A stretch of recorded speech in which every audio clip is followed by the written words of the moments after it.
Welcome to Follow Him, a weekly podcast dedicated to helping individuals and families with their Come Follow Me study. I'm Hank Smith. And I'm John Bytheway. We love to learn. We love to laugh. We want to learn and laugh with you. As together, we follow Him. Hello, my friends. Welcome to another episode of Follow Him. My name is Hank Smith. I am your host. I am here with my co-host, who I say is doing a great work and cannot come down. John, that is you. You are doing a great work. And I don't know what the second half means, but you cannot come down. No, that's when they call, Dad, will you come down and do the dishes? I'm doing a great work. I can't come down. I'm doing a great work up here. It's a good application. I cannot come down. Well, John, that phrase comes from the book of Nehemiah. Nehemiah, say that a bunch of times in a row. And we have a wonderful friend of ours and a brilliant scholar to join us on our podcast this week. Tell our audience who is with us. Yes, we have Dr. Jared Ludlow with us. He has been teaching in ancient scripture since 2006. Previous to that, he spent 6 years teaching religion and history at BYU, Hawaii. Sounds like a wonderful assignment. I served as chair of the history department in Hawaii. He received a bachelor's degree from BYU in Near Eastern Studies, a master's from UC Berkeley in Biblical Hebrew, a PhD in Near Eastern Religions from UC Berkeley, and Graduate Theological Union.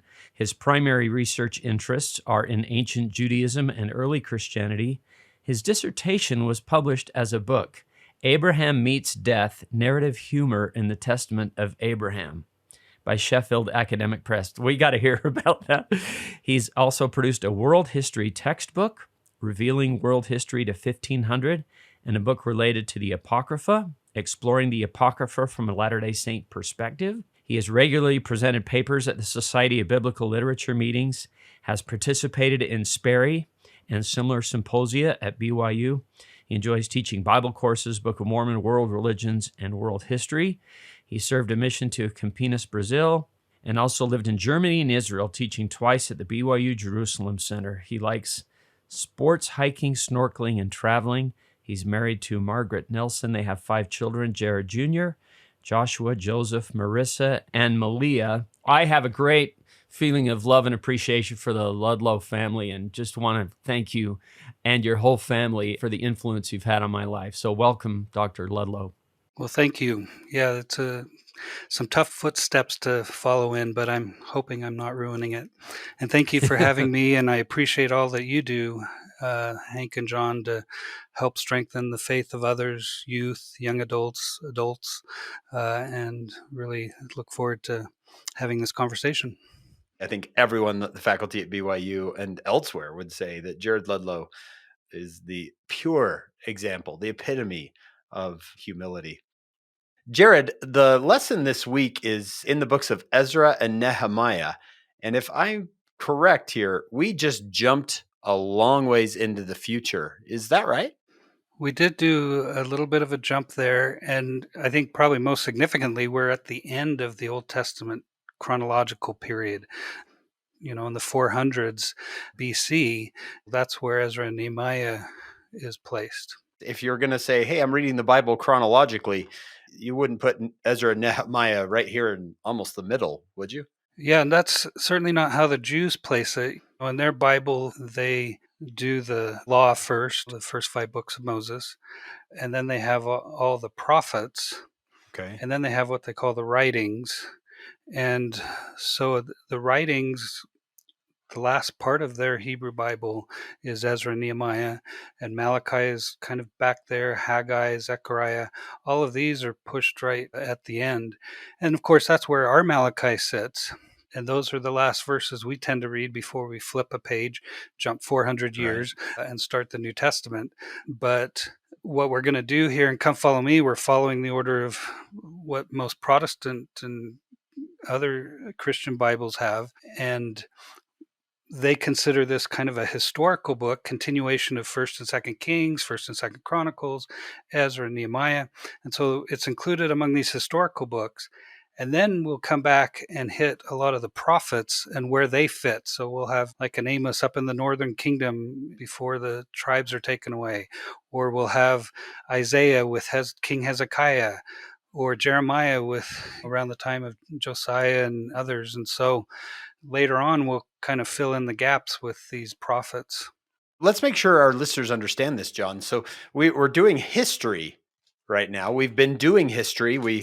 Joshua, Judges, 1st and 2nd Samuel, which we found out was 1st and 2nd Kings, and then there was 1st Kings, which is known as 3rd Kings, and 2nd Kings, which is known as 4th Kings. Oh, let me tell you, it gets even more confusing with Ezra and Nehemiah. You look at different Bibles, and you have up to 5th Ezra, depending on which denomination you go to. Oh, and wow. some just have one book of Ezra that includes Ezra and Nehemiah. Others break it down into 1st, 2nd, 3rd, 4th, and even a 5th. It's just kind of open to how you want to break it down and where you're going to put the breaks between them. And I think it makes sense to have Ezra and Nehemiah in this case, because we do focus a lot on Nehemiah in the second part. But if you look at the end of Ezra, it really doesn't end as a book. It's just a continuation on into Nehemiah. Okay.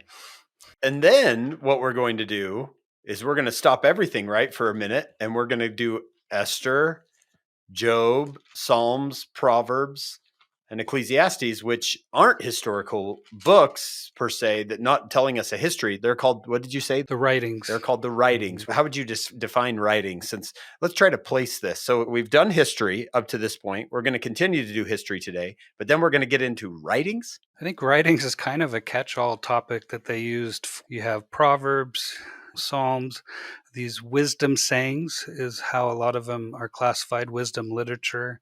Job probably jumps back in time, a much earlier period, and it's got its own kind of teaching story of kind of separate, right? Can somebody be good in the face of all this evil and bad coming upon them, and tackling the issue of theodicy, the justice of God, and those kinds of things. And so these writings, I think, tend to be tackling certain topics, if you will, and exploring God's wisdom. So, Jared, would it be possible then, because the next part after Psalms and Proverbs is going to be what you called the prophets, and would it be possible to take Joshua through Nehemiah and then place each book of the prophets in that history somewhere?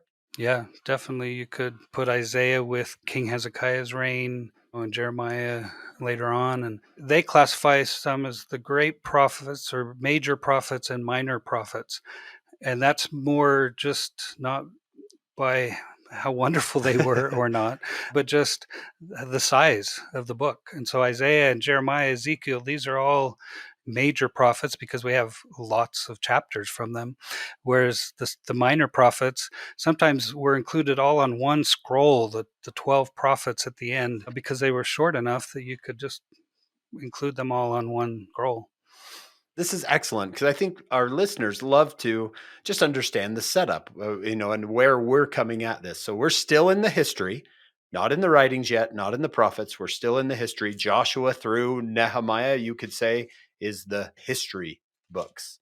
I was just sitting here thinking how we get kind of used to the Book of Mormon, and the Book of Mormon does have a flashback or two, and then the Jaredites kind of at the end, chronologically could be at the first, but it's a little easier. My son's trying to go through the Old Testament, and he's doing Kings and Chronicles, and I'm kind of like, yeah, there's some repetition. So it's nice to kind of have somebody categorize it a little bit so we kind of know what we're looking at. Yeah. So, Jared, the last we left, the Northern Kingdom looked like things were about to fall down, where they were coming down, and the Southern Kingdom, just a century or so later, things look like they were going to come down too. Fill us in. What has happened since we left off in 2 Kings? The kingdom of Israel really becomes a story of empires. They just get conquered one empire by the next, by the next. And so you mentioned the northern kingdom taken away by the Assyrians, and a lot of the 10 tribes were taken away. They become lost to history, so we call them the lost 10 tribes. The southern kingdom barely survived, and that's under King Hezekiah. And then like you mentioned, about a century later, the Babylonians come because they've now conquered the Assyrians. And so then they basically inherit and take over the same territory that the Assyrians had, but they want to expand. And so they want to take over the southern kingdom. And Jerusalem is the prize jewel of that southern kingdom. And so they want to conquer it. And they eventually are successful. And I think it's important to connect here with the Book of Mormon because this is the time period of Lehi and Nephi, and this is why they have to leave Jerusalem, is because the Babylonians are coming and are going to conquer. And they receive these prophecies that if they don't leave, they could be taken into captivity or worse, killed as a part of that. One of the worst parts of this Babylonian invasion ends up being the destruction of the temple. Solomon's temple, this magnificent building, particularly by ancient standards, is destroyed around 586, 587 BC. A bunch of the inhabitants of the land are taken away to Babylon. So they're put into exile. And this begins the period of the Babylonian exile. Jeremiah the prophet prophesied that this would happen, and he said it would be about 70 years before they could come back. And depending, I guess, on because Babylon comes several times to attack Jerusalem, they actually come back maybe a little bit sooner, unless you count it from one of the earlier attacks of Babylon. The Persians then conquer the Babylonians, and the Persians decide that they're going to have maybe a little bit more tolerant policy towards their conquered peoples. They're going to allow them to go back to their homelands if they had been exiled under Babylon or Assyria before. They're going to allow them to rebuild their religious temples. King Cyrus has a decree, and we even have the cylinder, the clay cuneiform cylinder that this decree is written on. It's in the British Museum, and so you can go and read it.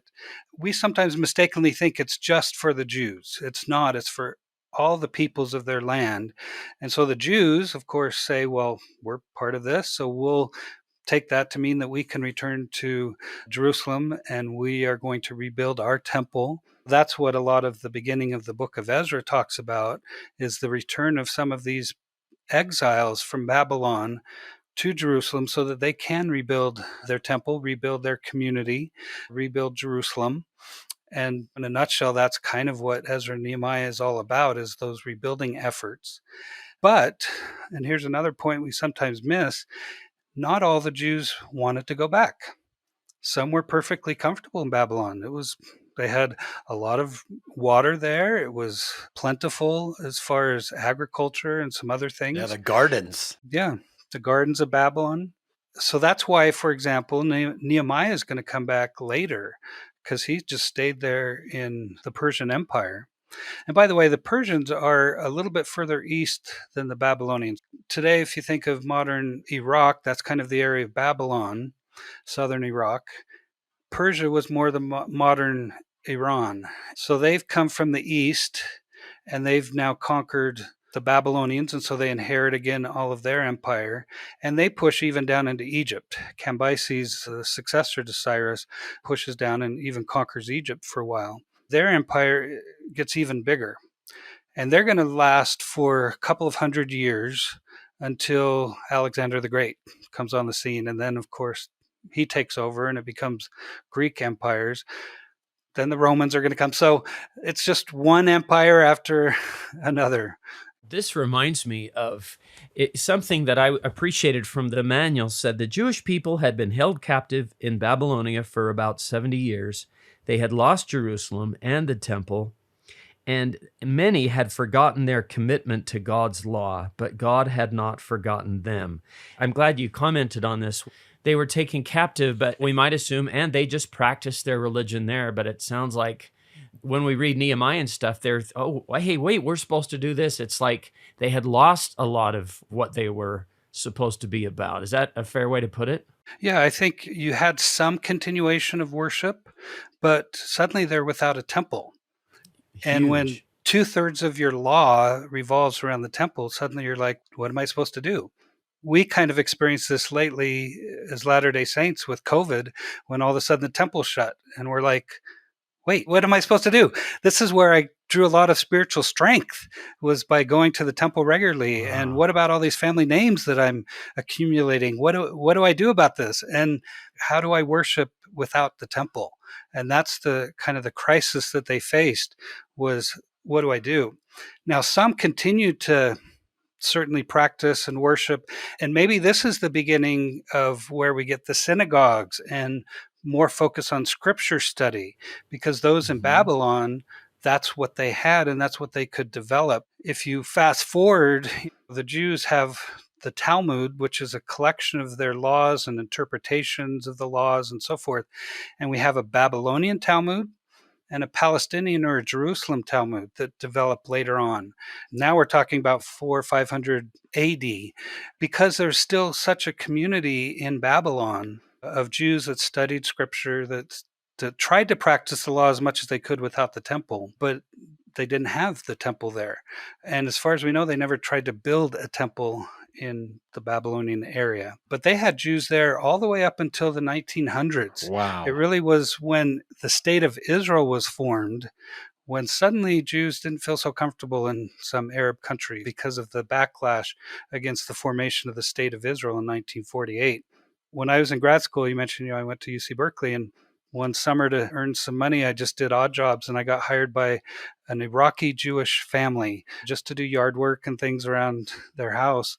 And they had fled from Iraq because of the tension that they now felt in this Arab country. Their ancestors went back to Iraq all the way back to the exile. Yeah, as far as you can tell, they were there for centuries and centuries from that time period. This brings up another question that my students sometimes ask that I'd love to get your perspective on, and that is that they often ask, well, what do the Jews do today without the temple? Or do they still do sacrifices? And so sounds like the Babylonians had to come up with a we don't have the temple type of worship. And what do the Orthodox Jews do today regarding the temple? They've kind of faced the same thing, because the Jerusalem temple that we know from the time of Jesus in the New Testament, Herod's temple, as we often call it, that gets destroyed in 70 AD by the Romans. And since then, there hasn't been a temple functioning like it was before then. Now, sometimes you'll see synagogues called temples, Temple Emmanuel, but that's just a name that they use for synagogue. It doesn't mean that it's a temple like in Jerusalem. Throughout time have been certain Jewish groups that may continue to do sacrifices on the side or whatever. The Samaritans, that we'll talk a little bit more about today, they continue to do sacrifices on Mount Gerizim. And so every Passover, they have a major sacrifice of lambs and all, getting ready for Passover on top of the mount. So sacrifices kind of continued off and on in different groups.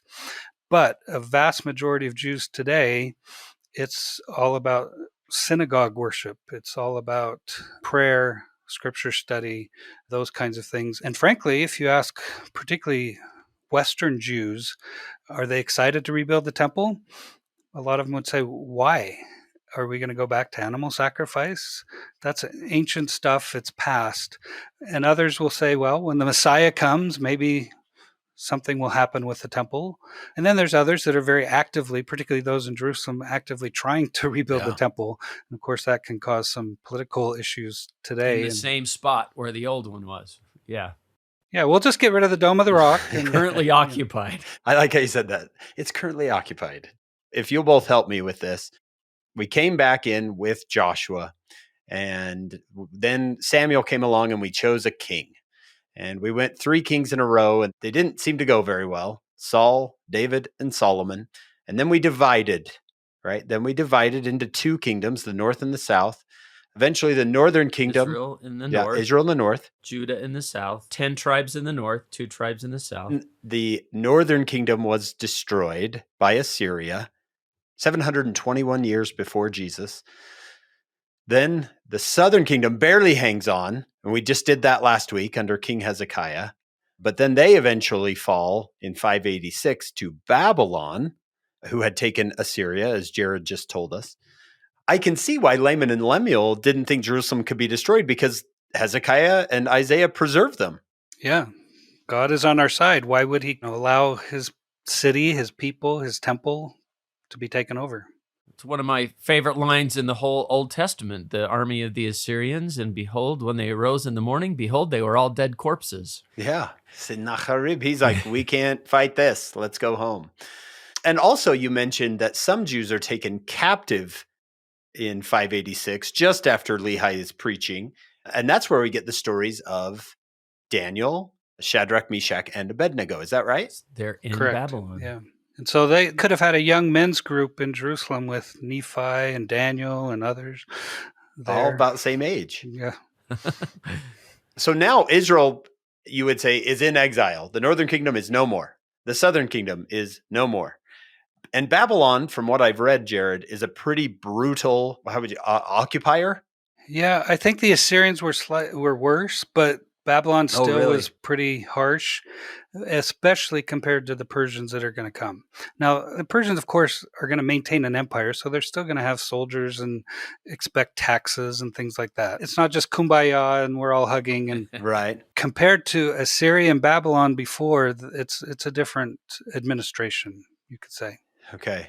So Babylon rules for about 70 years. And then here comes King Cyrus and the Persians saying, go home, go rebuild. And did Cyrus see himself as a liberator? I think you could say that. And I think certainly that's how the Jews viewed him. In fact, he's viewed very favorably in the book of Isaiah. So we could maybe read a couple of verses. He's kind of called a shepherd. He's called an anointed one, somebody who could come and deliver them. And so in Isaiah 44:28, it says, that saith of Cyrus, he is my shepherd, and shall perform all my pleasure, even saying to Jerusalem, thou shalt be built, and to the temple thy foundation shall be laid. And so Isaiah and the Jews certainly had a very positive view.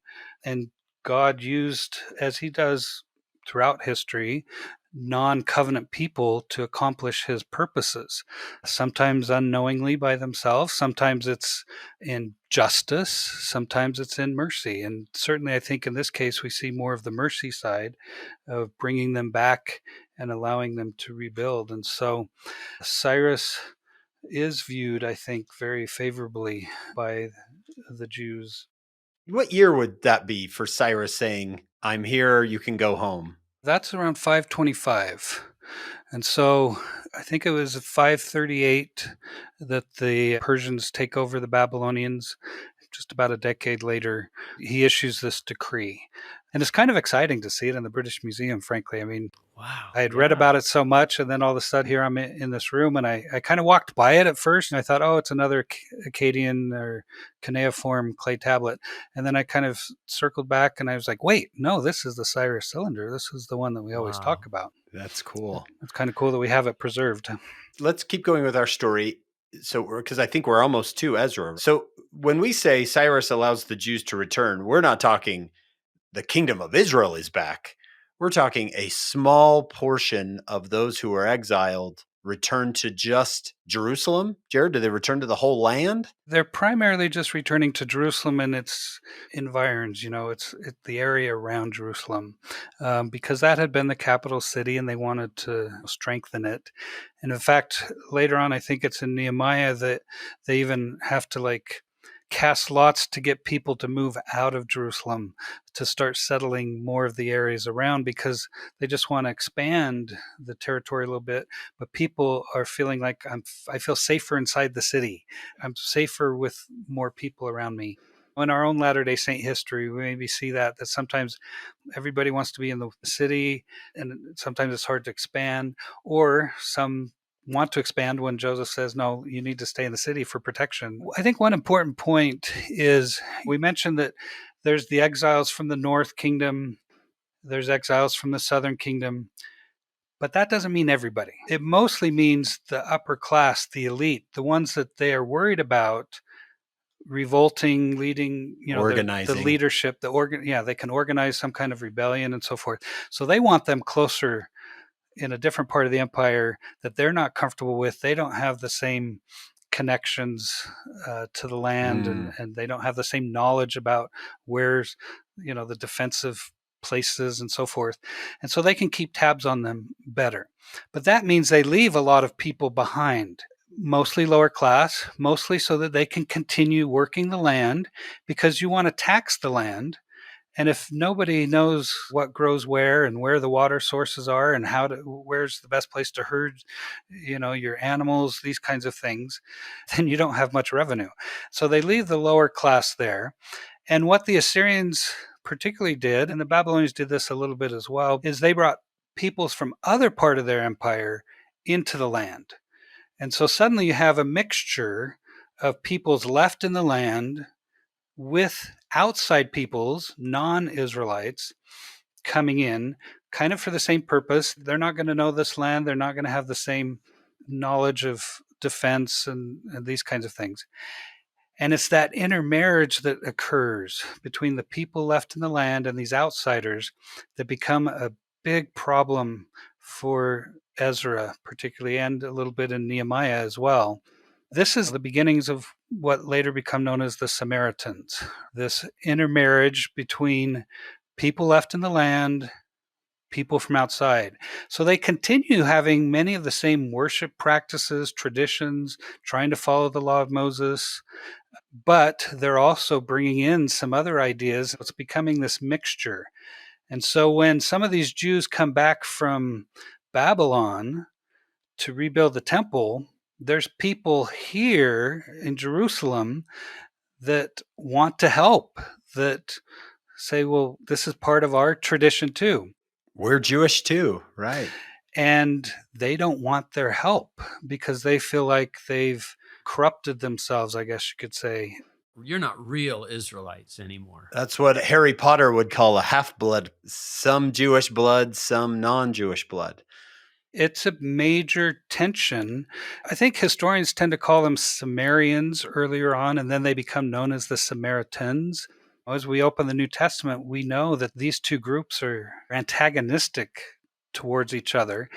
Why? Well, just go back a few hundred years and you see this is the beginning of it, because they're not welcome to rebuild the temple. And so then they finally say, well, okay, we'll build our own temple. And so they go to Mount Gerizim and they build their own temple. And that's where they go to worship until that temple gets destroyed by later Jews who decide, no, that's an illegal temple. So that adds to this antagonism between them, because at the root, they're both following the law of Moses. They both have the Torah, but they start practicing some things differently, or they're just viewed as not as pure. That Gerizim temple comes up in Jesus's conversation with the woman at the well. Exactly, because she says, we've worshipped here, you worship in Jerusalem, so which is it? And Jesus' response is, well, in a little while, it's going to be neither place. All right, It's going to be in your heart, really, that you worship God in spirit and in truth. And Jared, and when Cyrus allows this small portion of Jews to return, he's not saying go back and have a kingdom of your own. They're still Persians, right, that are going to pay their taxes. Why is he allowing them to return then? Just because he's trying to, how to win friends and influence people and saying, listen, if I give you this, you'll probably not rebel. Yeah, I think that's exactly it. He thinks if they're happy where they're at, then they will be less likely to rebel. Yes, he's still going to require taxes from them. They still will have a governor over them that's going to be from under Persian control. There will be military garrisons nearby and things like that. But he just thought, if you oppress the people too much, then they're going to want to rebel. And so let's ease up a little bit, let them practice some of the worship that they want to do, but keep being loyal to Persia. For the most part, it worked for 200 years, much longer. Babylon only lasted not even 100 years. They were just too brutal. And the Syrians as well. These were kind of very powerful, short-lived flame that rose up and then burned out pretty quick. But Persians tended to last until Alexander came and had a series of wars with them and eventually took them over. Jared, do you feel like we're ready to get into the text here? Well, let's start with just Ezra 1, just because it is kind of the retelling of this commissioned to rebuild the temple and the return of temple instruments. I guess that's one thing we haven't mentioned, is that when Babylon conquered the temple, they took a lot of the temple vessels, so things used for the sacrifices and altar of incense type things, and they took them off to Babylon, and now they're being allowed to bring them back. For example, in verse 7, it says, "Also Cyrus the king brought forth the vessels of the house of the Lord, which Nebuchadnezzar had brought forth out of Jerusalem, and had put them in the house of his gods. Even those did Cyrus king of Persia bring forth by the hand of Mithridath the treasurer, and numbered them unto Sheshbazzar the prince of Judah." Sheshbazzar is this local ruler that's going to be set up in Jerusalem area, and they're going to bring back these vessels. And one thing that frankly gets a little tedious, I guess you could say, about Ezra and Nehemiah is we have these lengthy lists of offerings that are brought back, donations made for the temple, people. These can be kind of tedious, but this is what a historical source is. It tries to record all of these things that happen. It will repeat some of the decrees of the Persian rulers. And we could easily be cynical and say, oh, well, that's just all made up. But I think a lot of historians think, actually, no, this is probably pretty accurate of retelling some of these decrees. Granted, it's gone through a translation into Hebrew and then now into English, and so it's going to look a little different that way, but the core elements of it would remain. And so that's kind of what happens in chapter 1, is just finally this coming back and starting to rebuild the temple. Ezra 3 talks about they start with the altar. I mean, what they want to do first is offer sacrifices again. And I think we see that throughout Scripture, starting with Adam. What's one of the first things he does after he's kicked out of the Garden of Eden? Build an altar, give thanks and pray. Lehi and his family, when they get to the Promised Land, they build an altar. And so they want to rebuild the altar there so that they can offer thanks for being back in the land. And this is where it can get confusing. It seems like they start rebuilding the temple, but it's not going to be done for a while. I think most put it about 515 is when the temple is finally completed. And so that's a good 10 years. And in fact, here we get a little overlap. We have Haggai, prophet from later in the Old Testament, but from this time period, obviously. He comes along and he says, wait, look at your houses and then compare that to the house of the Lord. You're building your houses before you're rebuilding the house of the Lord. Let's get our priorities straight here and let's get the temple. So Haggai the prophet in Haggai 1, starting in verse 3, "Then came the word of the Lord by Haggai the prophet, saying, Is it time for you, O ye, to dwell in your sealed houses?" Or, as the footnote there reads, paneled houses, nicely adorned houses, I guess is probably how we could say it. "And this house," meaning the temple, "lie waste. Now therefore, thus saith the Lord of hosts, consider your ways."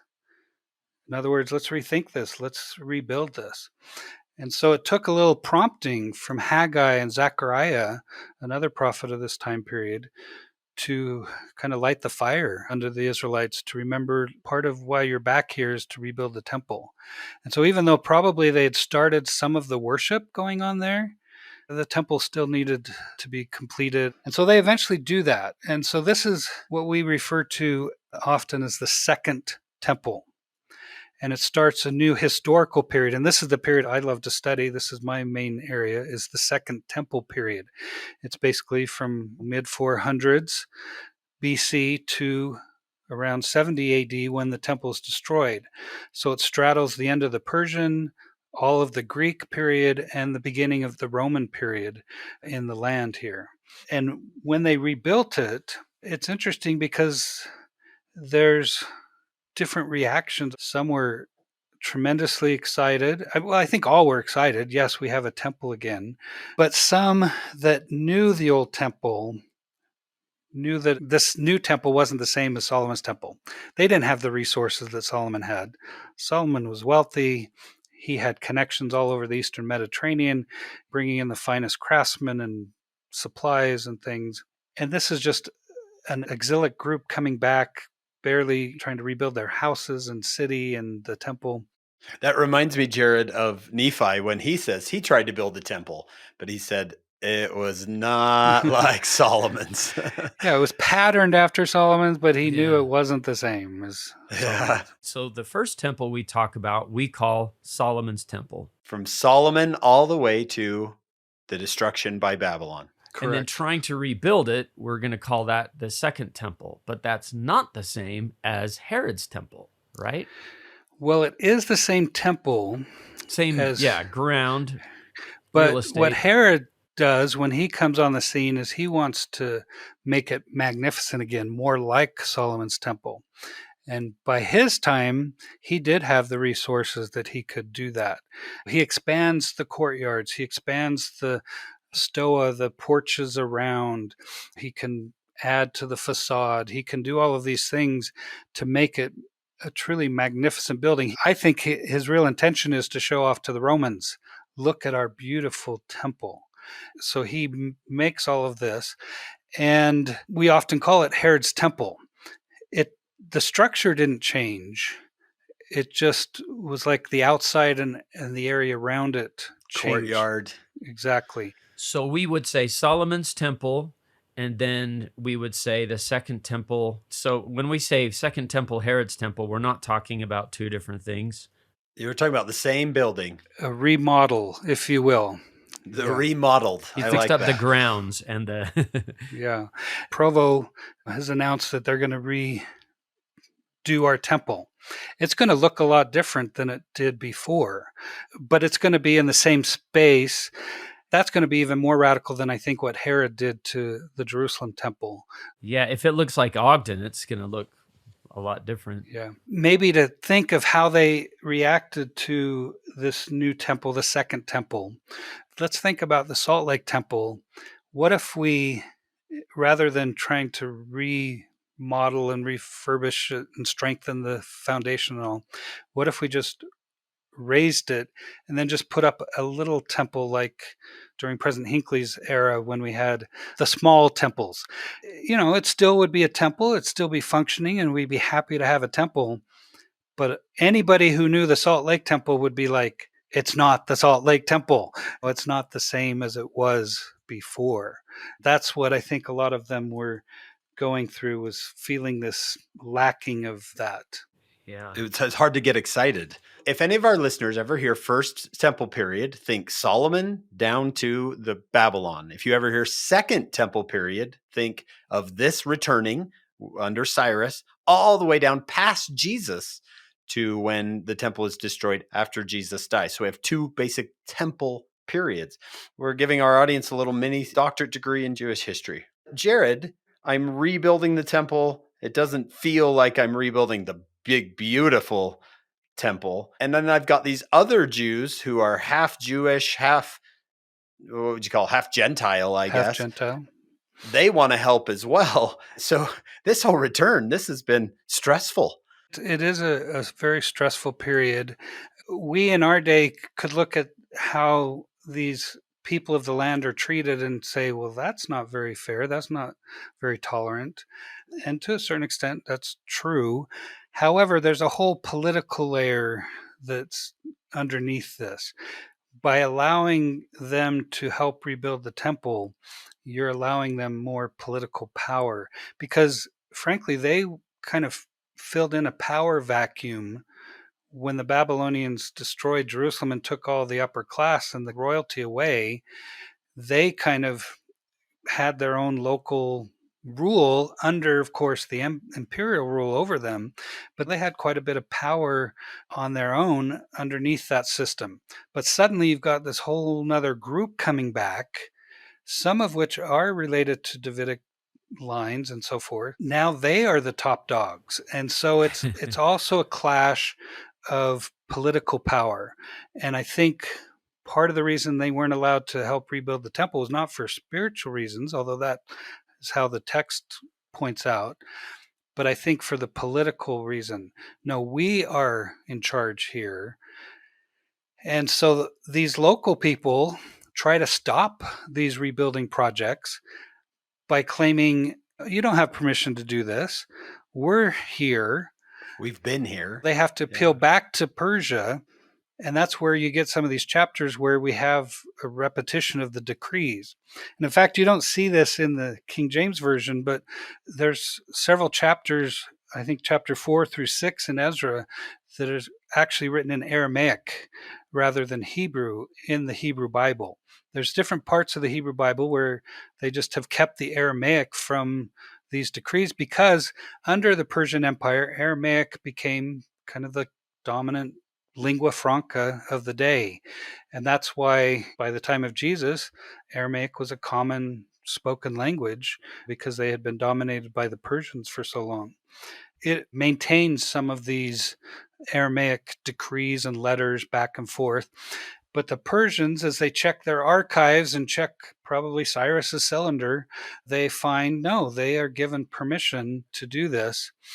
And so they do have the Persian backing to allow them to continue to rebuild. I'm looking at the synopsis for Ezra chapter 4. The Samaritans offer help, then hinder the work. It's a little more complex than we think about this relationship with the Samaritans going way back to these Old Testament times like we're talking about. I think that helps us when we get to Jesus and the Samaritans and that history they have of that rival temple, like you said, in Gerizim. Been going on for 400 years. Yeah. Right. If I'm of a lower class family, let's just say I've lived really long. I've seen Assyria come in. I've seen Babylon come in. Then Madeline, my daughter, fell in love with Truman the Babylonian. Yeah, Truman the Persian. They had children. So now I've got children who are half Jewish, half non-Jewish. Here comes this rebuilding group. I want to be part of it. And they say, absolutely not. You can't be part of it. So do I leave then at that point? Is that when I go to the north and go live in what's called Samaria, or am I already there? I think a lot of the people are wherever they are, and a lot of them are in Samaria. But I think some of the movers and shakers, if you will, of that group had moved into the Jerusalem area. And so they still are there kind of antagonizing. Some of this is groups of neighboring Ammonites, for example, that can kind of come in and assert some authority now that a lot of the Jews are gone. And so they are in the mix here as well. As there's the people of the land that I think are more just the people left over that have now intermarried. But then there's also some of these other groups that are coming in and trying to assert more authority. Goodness, this is messy. It gets really messy. Sometimes when I've thought about this history, I've thought, just everybody get along. Just everybody rebuild the walls and everybody rebuild the temple. It's awesome. We all get to go back, but we do complicate things. It was interesting that you said that they're supposed to rebuild the temple, and yet they build their own homes first. And because we saw that so often last year, John, where the Lord said in the Doctrine and Covenants, build the temple. And then 2 years later, hey, is anybody going to get started on this? And then another time, I was serious about that. So, Jared, does that kind of feel the same to you as when we read those church history stories? Yeah, I think that's exactly it, because it's a sacrifice. If you're going to work on the temple, then that means you're not working on your own things. And so being able to have faith enough to put the Lord's house first, and then that you'll still be able to do your own, that's a challenge. And then added to it is this opposition that kind of helps delay things. It's like not getting the right permit or something. So you have to go through the permit process until you finally, the Persians say, yes, they can go on. It's like a factor as well as just the natural opposition that's coming against them. That's interesting. And what an awesome way we could apply this to. It's a sacrifice to put the house of the Lord first. That's the same way today, isn't it? You've got to make time to go to the temple because, like you said, I've got to sacrifice what I could be doing in my own life to go do the Lord's work. Sacrifices will vary as far as how hard that is. That's one of the efforts of the church, is to get temples as close to members as possible. But still, some people have to travel incredible amounts of time and make incredible efforts to attend the temple. And yet sometimes I'm 5 minutes away from a temple and I realize, wait, I haven't done my part yet for a while. I need to get to the temple. And They didn't have to make appointments, though, to build the temple. We have to make appointments. Our life is really hard, John. We have to go yeah. online Yeah. and make an appointment. And Gee, I need some names. I can print out my own family members just like that. But John, I mean, that takes ink, and just give me a break here, John. Let me know. I mean, my life is hard. Another way to look at it is interesting to me is like in Ezra 4, it talks about the Samaritans hired counselors, or the people of the land hired counselors against them to frustrate their purpose. Going, yeah, whenever we want to build a temple in the world, everybody just loves it. Yeah. No one ever hires counselors to stop the work. There's never local opposition, right? Never. Yeah. Isn't that right out of the manual? The Lord's work rarely goes unopposed, and this was certainly true of the efforts led by Zerubbabel. Jared, tell us who Zerubbabel is. So Zerubbabel is one of these kind of local governor that is under the Persians. The name sounds like it's related to Baal, but it's actually related to Babylon. And Zerah is seed, so seed of Babylon.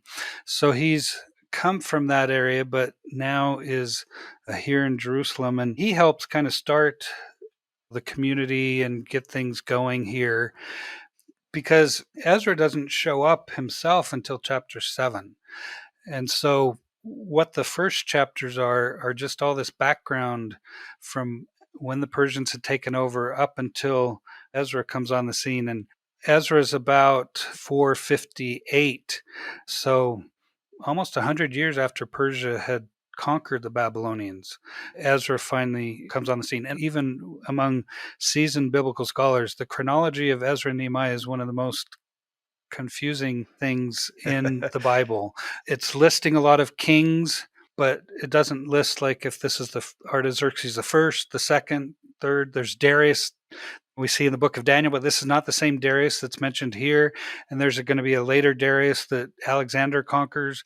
So that gets confusing. And then we have a Nehemiah that's mentioned that's not the Nehemiah that's the book's named after, and which came first and when. And if you feel it all confused, you're not alone. So we just try to keep it pretty basic and say, the Persians came, they start to rebuild the temple if it finally gets rebuilt, but then Ezra is going to come, Nehemiah is going to come. Particularly Ezra is going to focus on the law, on the worship aspect of it. Okay, now that we have the temple, let's make sure we're following the law in our daily lives and what we're doing. Nehemiah is going to come back because he's heard that the city still is kind of in ruins as far as the walls of the city and so forth. He's like, wait, this is Jerusalem. It can't be that way. Nehemiah is a cupbearer to the Persian king. A cupbearer, as you know, is the one that basically taste tests the food and the wine, the drink for the king, so that if anything's poisoned, he's out before the king gets it, right? He's like a canary in a mine. Yeah. And so it's a dangerous position, but it's also a very trusted position, because you could imagine that a cupbearer could easily turn against the king and pass on food that he himself has poisoned. So it has to be somebody that's trusted. So it's quite amazing that a non-Persian is given this very trusted position. But because of his connection to the king one day notices, wait, Nehemiah, why are you so down? What's up? Finally, Nehemiah shares, I've heard from some of my colleagues back in Jerusalem that came that things are not good there. The walls are still in ruins. And so the king says, well, why don't you go back and help rebuild them, with, it sounds like, the intention that Nehemiah would return. And he does actually return. We just aren't sure how long he stays. He will return back to Jerusalem later. Nehemiah's efforts are primarily with the walls of the city. My wife, Margaret, this is one of her favorite parts of the story, and partly, I think, because of our time in Jerusalem. But because of the opposition, Nehemiah has to go out at night and inspect the walls of the city and figure out, okay, where do we need to rebuild and strengthen the walls? How can we do this? Kind of does a reconnaissance trip at night, going around the walls and inspecting them and so forth. And then he begins this rebuilding effort that included not only how we're going to construct, but how are we going to defend ourselves from this opposition while we're building. It's kind of like the Kirtland Temple when they had to build the temple and they had to have guards to protect them. And so you have a tool in one hand and maybe a weapon in another. And it kind of describes that in Nehemiah of some of these efforts to rebuild the walls. Nehemiah's main project was getting the city back to where it was. But again, the local opposition is trying to tell the Persians, look, if you let them rebuild the walls, then of course they're going to rebel. They now have a fortified city. Because of Nehemiah's position, I think he's able to assure the king, no, we're just trying to make the city what it was, and we're still loyal to you.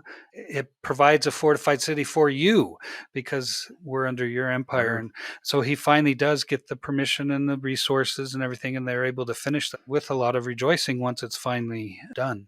This is fantastic. I didn't realize so much opposition, and it wasn't necessarily enemies, because it seems to me that they're not enemies of Persia who are fighting against this rebuilding the temple. It's the locals.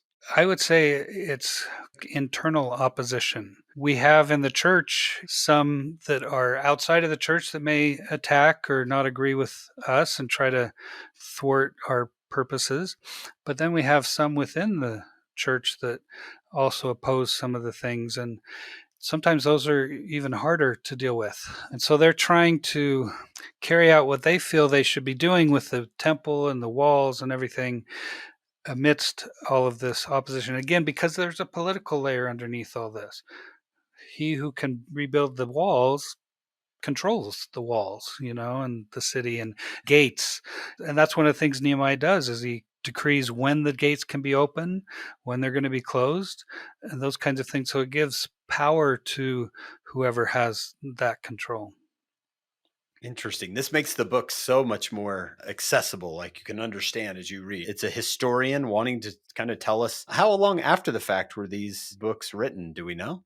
We don't know. Ezra kind of follows like in the same vein as First and Second Kings and others, where it's just a third-person narrative redactor, and we don't know who's exactly recording this. Nehemiah is interesting in that it's more of a first-person account. I think it's a little bit more like First Nephi, maybe reflecting back on some of the events that had happened earlier and so forth. And so I can't imagine it's going to be that much later than the time period it's recording, but it's obviously going to go through some editorial process in the transmission. And it's very pro those who are trying to return and rebuild. Yeah, definitely from that perspective. I wonder what would a Samaritan history sound like? Yeah. We had our own city. And yeah, who are these outsiders that think that they can come in and take over? And yeah. Right.